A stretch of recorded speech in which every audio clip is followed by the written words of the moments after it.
नमस्कार, आप देख रहे हैं जगत क्रांति टीवी और मैं हूं आपके साथ ज्योतिका। आइए रुक करते हैं खबर की ओर। मतगणना पर्यवेक्षक मामले में ममता को सुप्रीम कोर्ट से झटका, कहा चुनाव आयोग का सर्कुलर सही।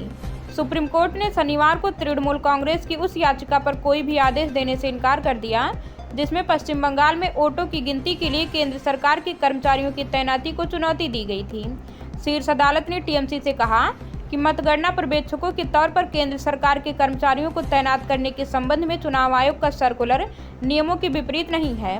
सुप्रीम कोर्ट की यह टिप्पणी तब आई जब वह तृणमूल कांग्रेस की उस याचिका पर सुनवाई कर रहा था जिसमें पश्चिम बंगाल चुनाव के लिए मतगणना कर्मियों के तौर पर केंद्र सरकार और पीएसयू कर्मचारियों को तैनात करने के चुनाव आयोग के निर्देश को चुनौती दी गई थी।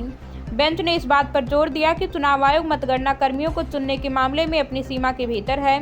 बेंच ने कहा कि चुनाव आयोग मतगणना कर्मियों को सिर्फ एक ही पुल से चुन सकती है और यह सर्कुलर गलत नहीं कहा जा सकता। हालांकि बेंच ने याचिकाकर्ता को भरोसा दिलाया कि पार्टी एजेंट इस प्रक्रिया का हिस्सा बने रहेंगे। बेंच ने कहा कि वोटों की गिनती के दौरान टीएमसी का प्रतिनिधि वहां मौजूद रहेगा। सुप्रीम कोर्ट ने इस मामले में आगे कोई निर्देश देने से इनकार कर दिया। कोर्ट ने कहा कि वह सिर्फ चुनाव आयोग के वकील द्वारा दिए गए बयान को दोहराएगा कि जिस सर्कुलर को चुनौती दी गई है उसे लागू किया जाएगा।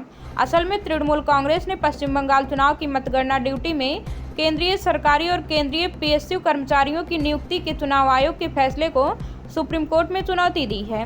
पार्टी ने कलकत्ता हाई कोर्ट के फैसले के खिलाफ शीर्ष अदालत में नई याचिका दाखिल की है।